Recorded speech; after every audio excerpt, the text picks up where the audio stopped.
छटका ललन मायो अबियो मोर अंगना।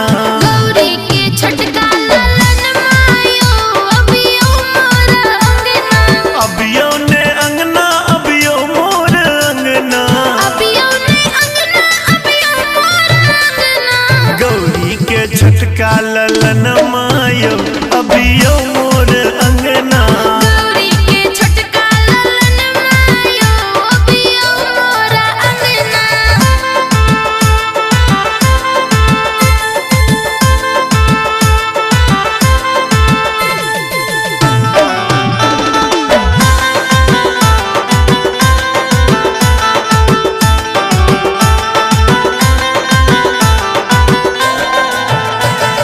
नबका कलश ध प्रतिमा बैसेलो।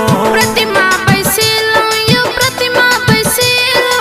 आसन पीढ़ी नैवेद्य सजेलो। नैवेद्य सजेलो नैवेद्य सजेलो। पूजब अहाँ के चरना यौ अबियो मोर अंगना। पूजब अहाँ के चरना यौ अबियो मोर अंगना। गौरी के छटका ललन मायो अबियो मोर अंगना। गौरी के छटका ललन मायो अबियो मोर अंगना।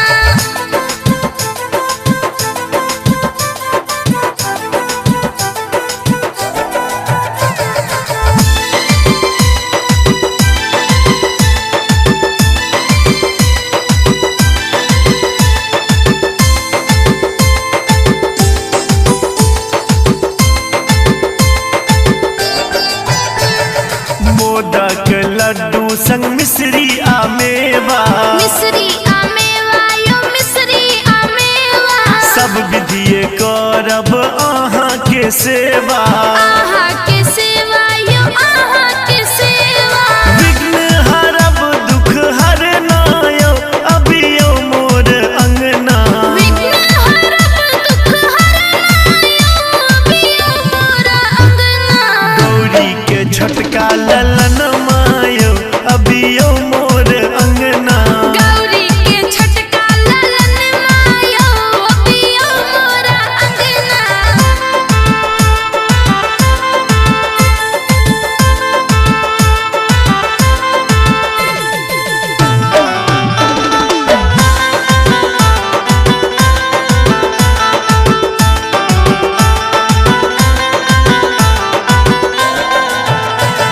सबहक बाधा दूर करै छी।